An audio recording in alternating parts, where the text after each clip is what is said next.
In 2024, you made three big predictions. One, that Trump would win. Two, that he would start a war with Iran. And three, that the U.S. would lose that war. Let's take a listen to that. In this class this semester, I'm making three big predictions, right? First is that Trump will win in November. Second is that the United States will go to war against Iran.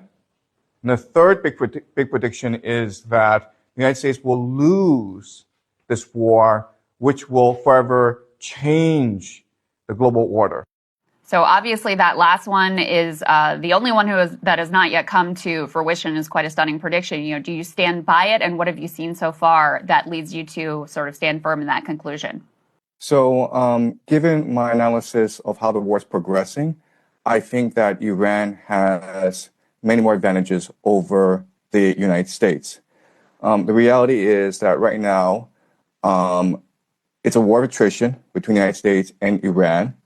And the Iranians have been preparing 20 years for this conflict. In their eschatology, in their religion, this is a war against the great Satan. They've had many practice runs. Last June was a 12-day war when the Iranians were able to examine and analyze the strike capacities of both the Israelis and the Americans. And they've had a lot of time, 8 months, to prepare fully for this new attack. They, through their proxies, the Houthis, Hezbollah, Hamas, and the Shia militias, have been able to really grasp the American mentality.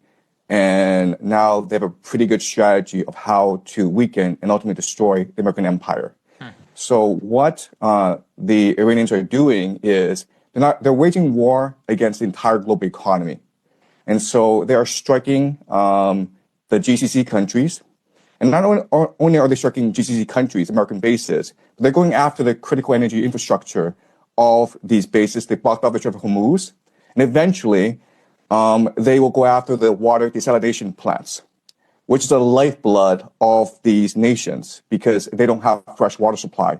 In fact, the water desalination plants provides 60% of the GCC's water supply.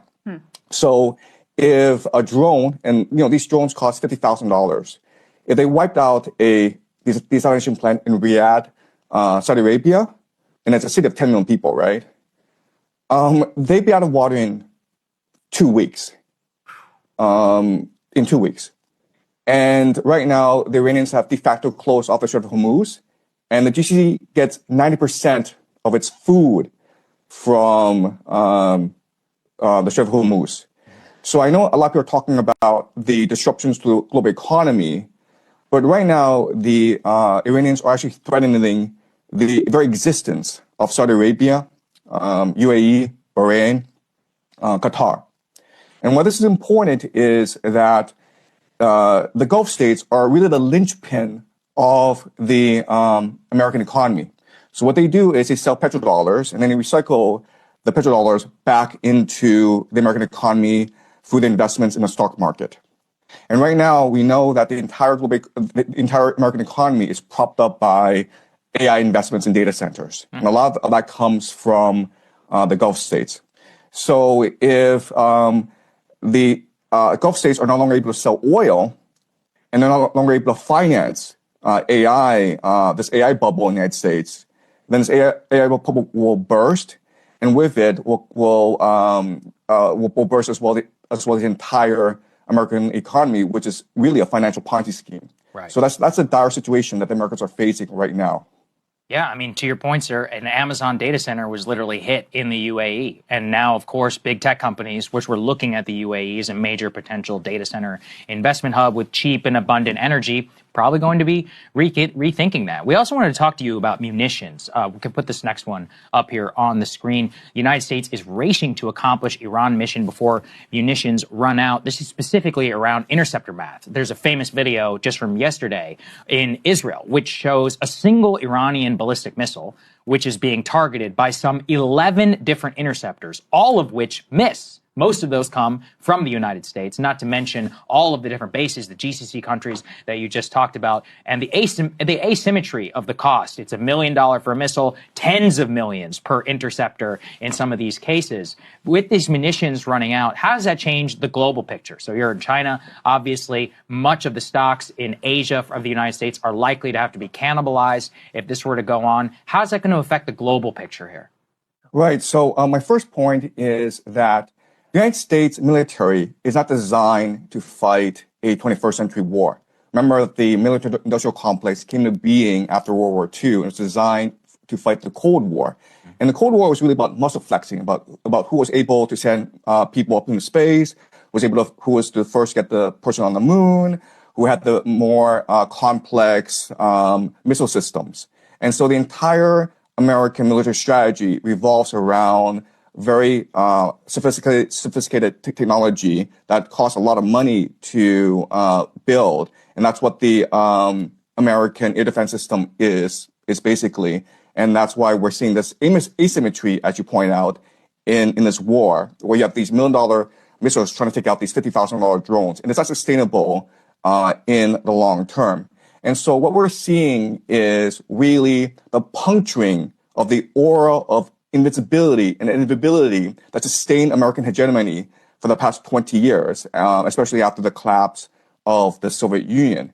And this is really a reordering of not just the global economy, because this signals the collapse of the petrodollar, and with it, the entire US dollar-based reserve currency system, but also the global hegemony of the United States. We're moving towards a multipolar world.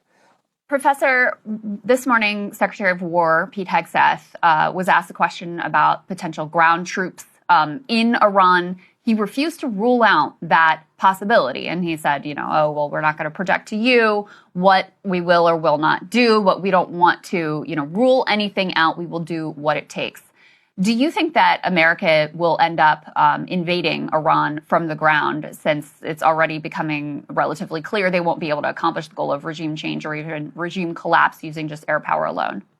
Right. So everyone says that the worst calamity that could happen in the United States is if it were to send ground troops into Iran. At the same time, the United States are committed to regime change in Iran. We've never had a precedent in history where you were able to regime change from the air alone. You need ground troops.